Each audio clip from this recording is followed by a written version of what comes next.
va se lever, on va prendre un chant. Quel ami fidèle et tendre.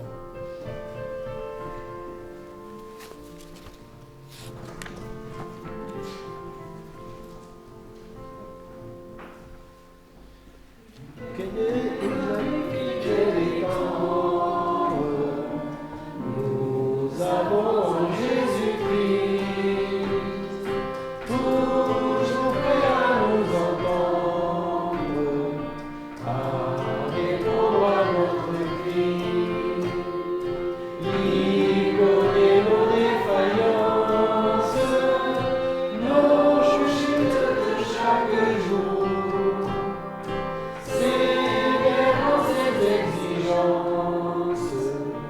Il est riche en son amour.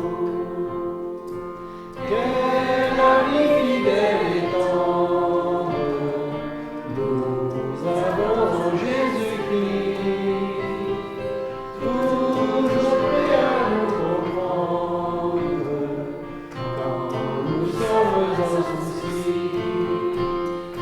Il connaît toutes nos craintes, ouvrons-lui tout notre cœur. Bientôt ces paroles saintes nous rendront le vrai bonheur. Quel ami fidèle et tendre, nous avons en Jésus-Christ, toujours prêt à nous défendre quand nous dresse l'ennemi. Il nous suit dans sa mêlée, nous entoure de ses bras. C'est lui qui tient les clés, qui décide les combats. Quel ami fidèle et tendre, nous avons en Jésus-Christ. Bientôt il viendra nous prendre pour être au ciel avec lui. Suivons nos traces de voile en comptant sur son secours. Bientôt nous aurons la joie de vivre avec lui toujours. Je laisse la place à Albert pour le message.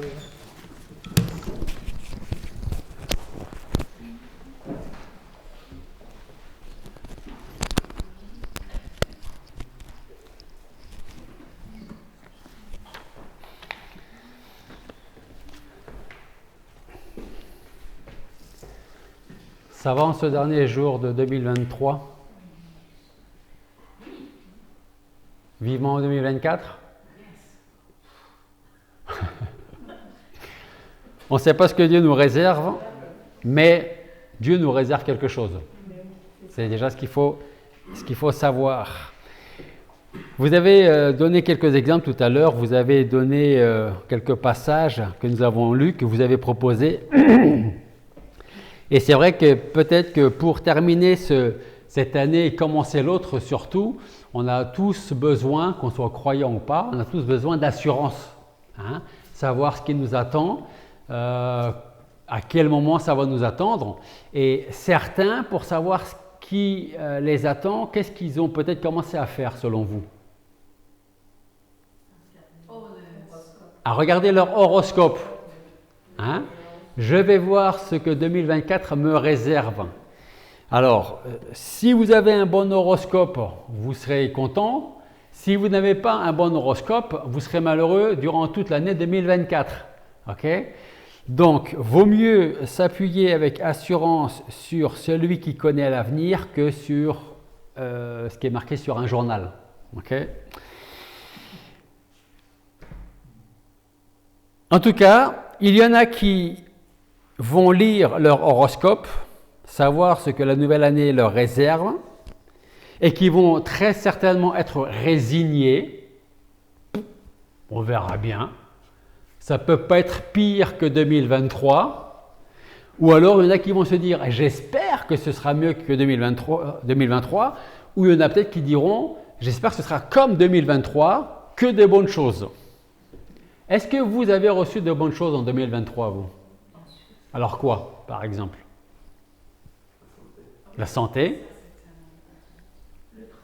le travail, le mariage, le pardon, la vie, l'amour, le partage entre frères et sœurs. Quoi d'autre? Qu'est-ce que vous avez reçu, en bien ou en pas bien, dont vous ne vous attendiez pas, mais qu'aujourd'hui, fin d'année, vous dites c'était quand même pas aussi mal que ça. Parce que ça m'a permis d'apprendre des choses. Alors, je ne vous demanderai peut-être pas forcément de nous dire en détail ce que vous avez vécu, par exemple, et qui était déplaisant. Vous pouvez peut-être simplement dire, oui, j'ai vécu ou on a vécu quelque chose de pas très agréable, de pas très plaisant, mais aujourd'hui, j'ai appris des choses grâce à ça. Qui peut dire ça? Si c'est personne, tant mieux, c'est que vous n'avez rien vécu de désagréable. On est quand même, au vu des actualités, on est quand même témoin de l'horreur du péché, de la profondeur du péché. Avec les actualités, oui, on voit. Voilà, et ce péché, c'est aussi le nôtre, et c'est pour ça que Jésus est mort. Et on réalise en vieillissant de plus en plus ce que Jésus a porté sur la croix. Parce qu'à 15 ans, on ne peut pas mesurer tout ça, mais à 50 ans, on se dit, mais punaise, les hommes peuvent être des bêtes. Les hommes sont des hommes et les bêtes. femmes, hein. Oui, Voilà. sont des bêtes. Voilà, et Jésus est mort pour ça. Il a dit sur la croix, tout est accompli. Ok. Donc, il y a ceux qui s'appuient plus ou moins sur leur horoscope ou sur leur bonne étoile. Et il y a ceux qui espèrent et qui s'attendent à l'Éternel pour chaque événement de leur vie.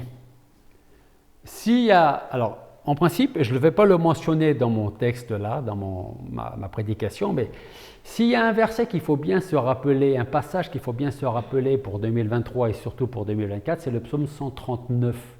Alors, est-ce que quelqu'un, sans regarder, sait ce que nous dit le psaume 139? Il dit beaucoup de choses, mais quelque chose d'important pour 2024.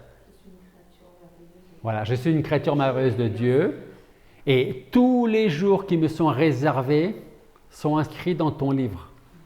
En fait, Dieu connaît chaque jour que nous avons vécu jusqu'à aujourd'hui et connaît déjà ce que nous allons vivre à partir de demain, à partir de 2024.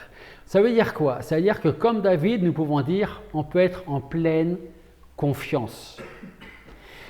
Nous pouvons être en pleine confiance aussi, pourquoi? Parce qu'il y a un passage en Romains 8, 28 qui nous dit quoi? Romains 8, 28 nous dit quoi?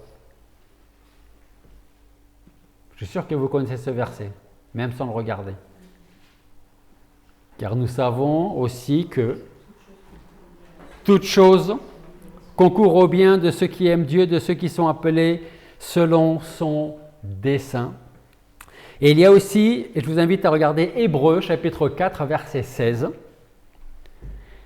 Hébreux chapitre 4, verset 16.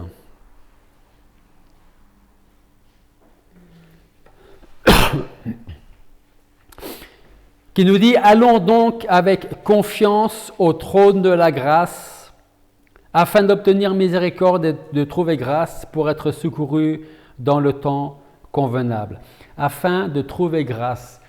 Christophe a choisi le chant aux grâces infinies. J'étais perdu, j'étais pécheur, j'étais aveugle, aujourd'hui je vois, je suis sauvé, je sais à qui j'appartiens. Et c'est Hébreux chapitre 4, verset 16 que je voudrais utiliser comme texte ce matin. Et le verset que nous étudions aujourd'hui nous invite à la prière et nous indique comment nous approcher de Dieu. Alors je ne suis pas sûr que quelqu'un parmi vous ait la version Martin, de la Bible Martin, mais Hébreux 4, 16 dans la version Martin nous dit « Allons donc avec assurance au trône de la grâce. » Dans quel but? Afin que nous obtenions miséricorde et que nous trouvions grâce pour être aidés dans le besoin. Alors il y a plusieurs façons ou plusieurs raisons de se présenter devant le trône de Dieu. Pour trouver la grâce, pour dire tout simplement merci d'être ce que je suis. Hein. Comme l'apôtre Paul, c'est par la grâce que je suis ce que je suis. Mais aussi, on peut se trouver devant le trône de miséricorde pour chercher et pour trouver de l'aide dans les moments plus compliqués. Alors, il y a...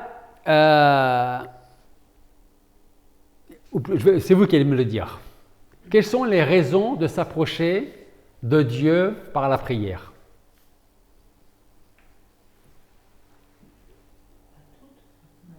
Alors, quelques exemples. La louange, demande de pardon, du secours. Il y a plusieurs raisons, en tout cas. Ok? On ne peut pas toutes les citer. L'autre question, c'est comment devons-nous nous approcher du trône de Dieu? Je relis le verset de ce matin. Allons donc avec confiance au trône de la grâce afin d'obtenir miséricorde et de trouver grâce pour être secourus dans le temps convenable. Comment devons-nous nous approcher du trône? Avec confiance. Ça veut dire quoi? Avec humilité. Ça va ensemble. S'approcher avec confiance, ça veut dire quoi concrètement? L'assurance d'être entendu. Que Dieu a des plans pour nous, même si ce n'est pas les mêmes que les nôtres. Et les siens sont meilleurs que les nôtres, même si parfois on pense le contraire. Hein? Et ça veut dire quoi? S'approcher avec humilité. Comme l'a mentionné. Alors on n'est pas là pour lui donner des ordres, se confier en lui. Savoir qu'on est tout petit et donc à l'opposé que lui est très grand. Ok? Omnipotent. Il peut tout. Est-ce que nous pouvons tout? Par la foi, rien n'est impossible. Hein? S'il n'y a pas de foi, ça va être compliqué. Mais par la foi, rien n'est impossible. La semaine dernière, si vous vous rappelez, pour la prédication, c'était qu'à Noël, pour Noël, c'était la période de Noël, rien n'est impossible à Dieu. Hein? Mais nous, si nous nous approchons du trône de la grâce avec confiance, avec humilité, avec foi, alors rien ne nous sera également impossible. Alors, quand nous nous approchons de Dieu, d'une façon ou d'une autre, n'oublions pas que nous nous présentons premièrement devant le souverain. Approchons-nous donc avec respect, mais aussi avec assurance et avec un esprit d'obéissance. Hein? C'est vrai que, comme l'a dit, je crois, Laetitia, on ne va pas vers le trône de Dieu pour lui dire, lui donner des ordres. Ok? Mais inconsciemment, parfois, c'est ce qu'on fait quand même. N'est-ce pas? Quand on désire quelque chose. Parce qu'il y a la façon de demander. Je viens, je m'approche de toi pour te demander ceci. Et il y a la façon inconsciente de dire, je veux que tu me donnes ça. Ça peut peut-être pas paraître comme un ordre, mais si je vous dis, je veux que tu me donnes ça, c'est quelque part un ordre, n'est-ce pas? Donc, on s'approche devant le souverain, approchons-nous avec respect, avec assurance et avec un esprit d'obéissance. Approchons-nous, sachant que nous nous approchons devant un roi susceptible de grande bonté et à qui nous pouvons demander beaucoup de choses. Nous pouvons tout demander à Dieu. Je ne suis pas en train de vous dire qu'on va tout recevoir de Dieu, mais on peut tout demander à Dieu. Pourquoi?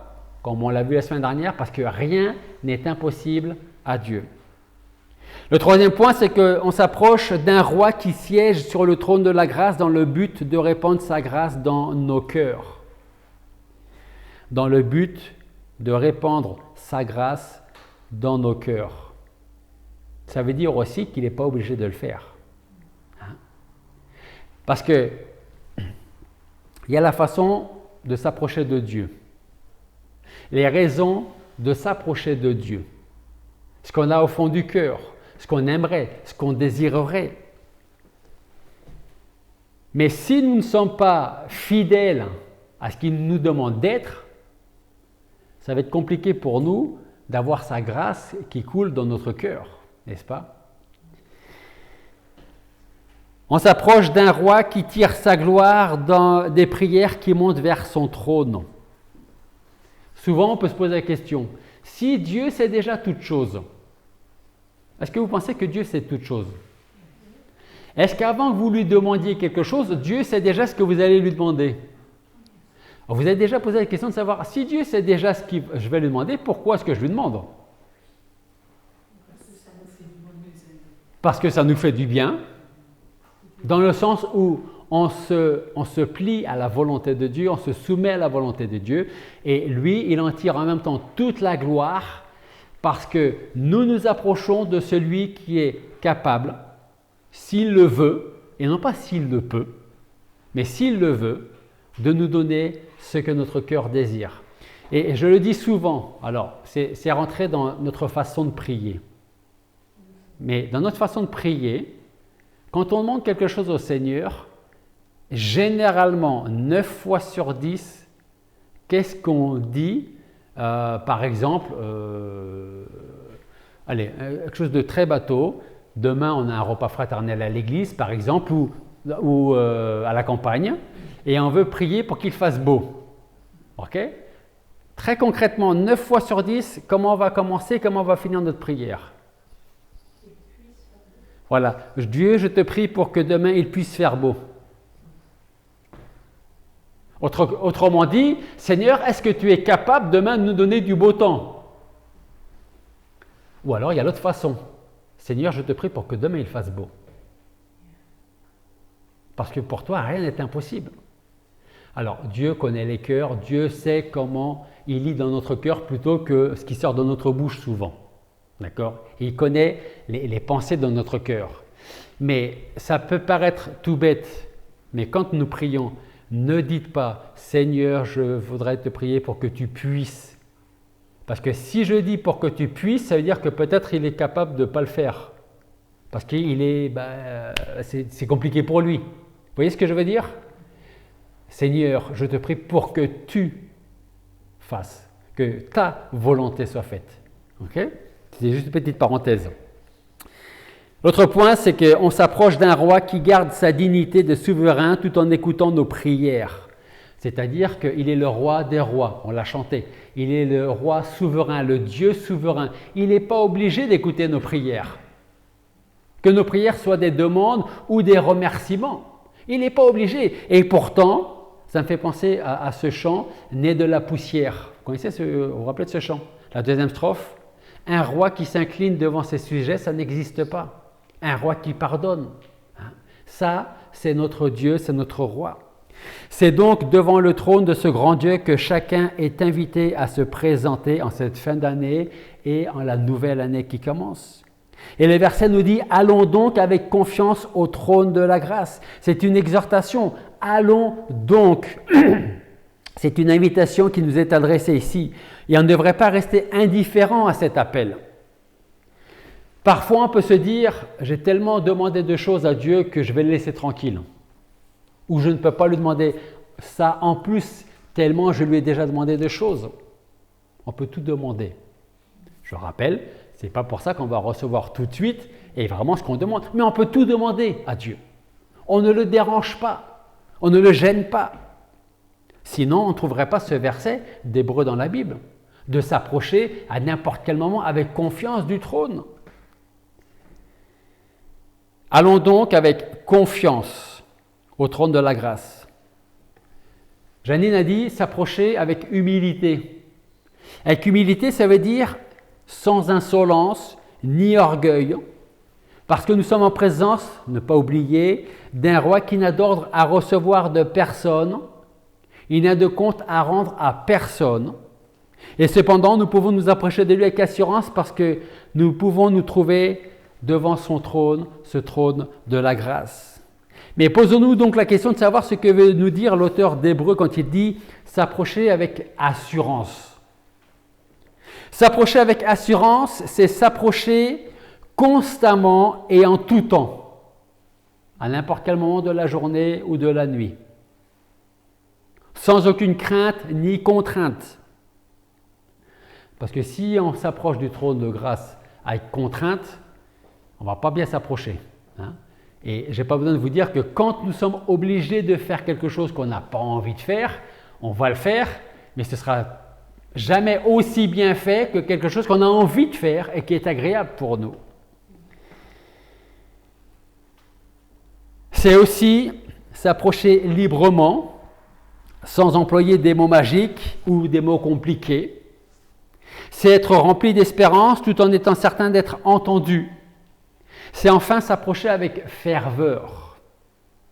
Allons donc avec confiance au trône de la grâce afin d'obtenir miséricorde et de trouver grâce pour être secouru dans le temps convenable.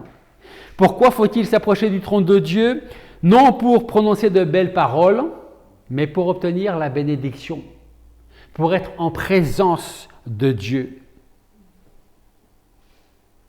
Il y a ici une autre raison de s'approcher du trône de la grâce. C'est Jacques qui nous le dit. Jacques, chapitre 1, verset 17, nous dit que toute grâce excellente et tout don parfait viennent d'en haut, descendent du Père des Lumières en qui il n'y a ni variation ni ombre de changement. Jacques est tout simplement en train de nous dire, vous voulez être rassasié, vous voulez être béni, alors approchez-vous, il aurait pu dire comme l'auteur aux Hébreux, approchez-vous du trône de la grâce. Pourquoi? Parce que toute grâce excellente, tout don parfait viennent du trône de la grâce, de là-haut. Ils descendent du Père des Lumières en qui il n'y a ni variation ni ombre de changement. Sans oublier l'apôtre Paul qui nous dit « Si donc vous êtes ressuscités avec Christ, cherchez les choses d'en haut, où Christ est assis à la droite de Dieu. » Il dit « Affectionnez-vous aux choses d'en haut et non à celles de la terre. » Si nous voulons nous approcher et nous affectionner aux choses d'en haut, nous sommes obligés d'aller vers le trône de la grâce qui se trouve là-haut, pas ici-bas. Nous avons encore d'autres raisons qui nous poussent à nous approcher du trône. Tout à l'heure, je crois que c'est Christophe qui a dit, on a reçu, et je pense que c'est valable pour tout le monde en 2023, et je pense que ce sera valable pour tout le monde en 2024, en tout cas les jours que Dieu nous permettra de vivre. Nous avons reçu le pardon. Hein? C'est aussi une des raisons de s'approcher du trône de grâce. C'est notre état de pécheur qui nous invite à y aller le plus souvent possible. Et souvent, ce qui peut arriver, c'est que si on se sent tellement coupable et pécheur que parfois on a même du mal à s'approcher. Parce qu'on va dire, je vais encore m'approcher pour quelque chose que j'ai fait de mal encore une fois. Je m'étais promis, peut-être même que je lui avais promis que je ne le ferais plus et je l'ai refait à nouveau. Comment est-ce que je peux m'approcher du trône de la grâce?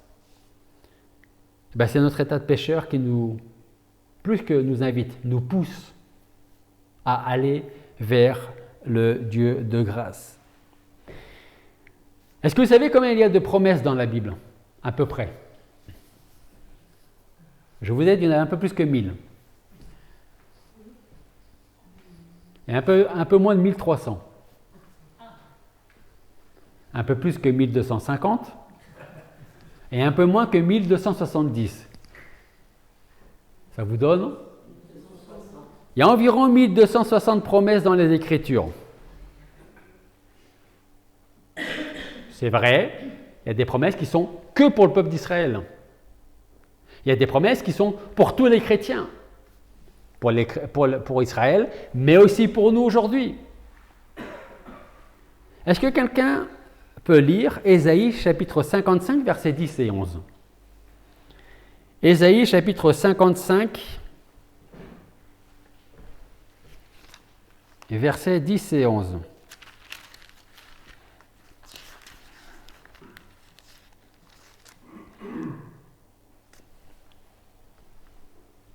Comme la pluie et la neige descendent des cieux et n'y retournent pas, sans avoir arrosé au semeur et du pain à celui qui mange. Ainsi en est-il de ma parole qui sort de ma bouche.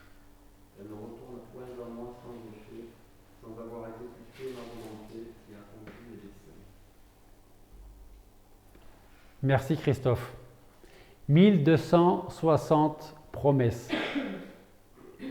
Et Dieu, en Ésaïe 55, 10 et 11, dit « Car comme la pluie et la neige descendent des cieux, ne retournent pas sans avoir arrosé, fécondé la terre, l'avoir fait produire pour donner de la semence au semeur, du pain à celui qui mange.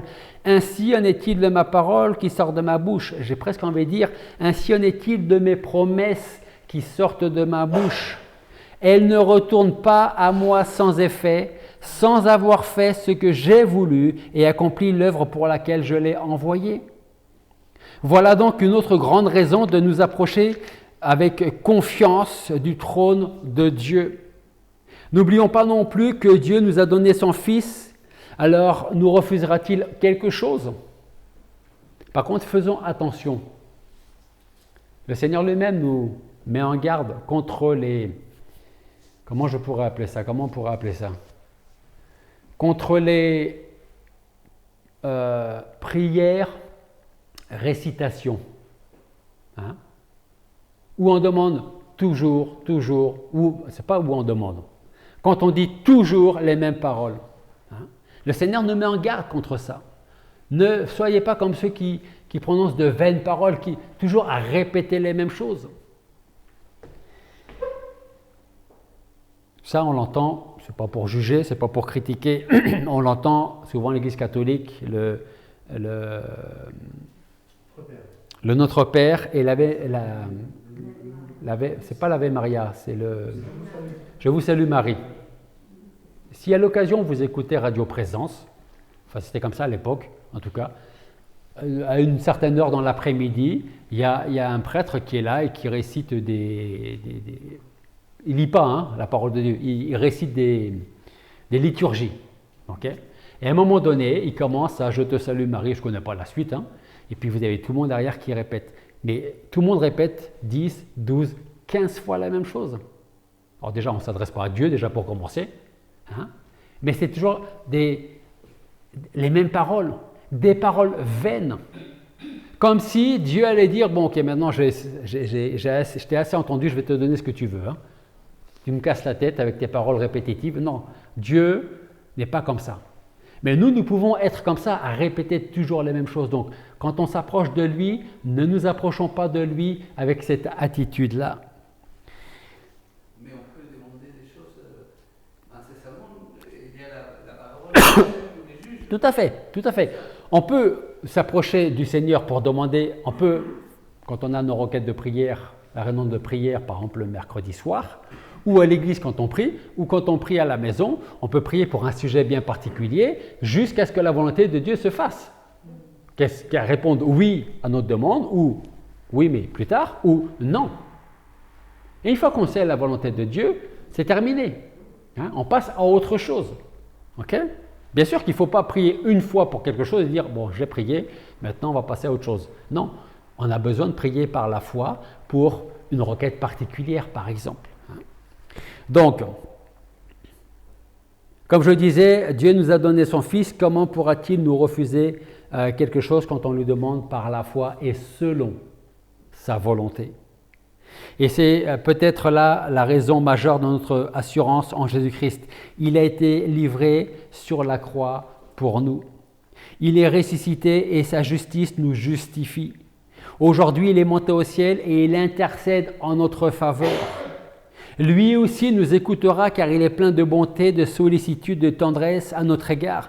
Faisons donc de la parole de Dieu le livre qui va nous conduire pour 2024, comme j'espère il vous a conduit en 2023. La semaine dernière, c'était « Rien n'est impossible à Dieu ». J'ai envie de vous dire que pour 2024, rien nous sera impossible si on s'approche du Dieu souverain et si, on se plie à sa volonté. Je ne sais pas quel meilleur et quel pire souvenir vous allez garder pour 2023. On ne connaît pas 2024, mais on connaît celui qui connaît 2024. Nous sommes là aujourd'hui, ça veut dire que même si on a traversé des moments compliqués, Dieu a été là, Dieu nous a soutenus, Dieu nous a relevés, Dieu nous a appris même certainement des choses. Et il fera la même chose pour 2024. Sachons donc nous approcher de lui, de son trône, et de lui dire, Seigneur, je ne connais pas demain, mais toi, tu connais. Tu me connais, je te connais. Et comme le dit le psalmiste, sur ton livre sont inscrits tous les jours de ma vie avant même que je sois né. Donc, approchons-nous de Dieu avec assurance. Commençons 2024 avec une grande assurance. Même si peut-être vous cherchez un travail, vous cherchez autre chose, et vous ne savez pas quand vous l'aurez, quand vous allez le trouver, Dieu conduit et Dieu dirige toutes choses. Prions. Père Céleste, nous voulons te remercier parce que ce matin encore, tu nous permets d'être dans ta maison ce dernier dimanche de l'année. Et nous voulons te remercier parce que toi, tu connais les moments que nous avons traversés, tu as été présent auprès de nous, tu nous as encouragés, tu nous as relevés, tu nous as tenu la main, tu nous as conduits. Et c'est ce que nous voulons faire encore pour 2024, nous soumettre à ta volonté, nous soumettre à toi, nous approcher de toi et être sous ton aile, sous ton regard et sous ta main. Merci parce que c'est toi qui connais les jours à venir. Seigneur, nous ne savons pas ce que 2024 nous réserve, mais nous savons ce que tu le dis dans ta parole, que tu as des plans pour chacun de tes enfants, des plans de paix et d'avenir. Merci parce que c'est toi qui nous donnes cette assurance, par Jésus-Christ notre Seigneur et Sauveur qui a donné sa vie sur la croix pour nous. Merci de bénir chaque personne ici présente, merci de bénir ton Église, et c'est en ton nom que nous te prions. Amen.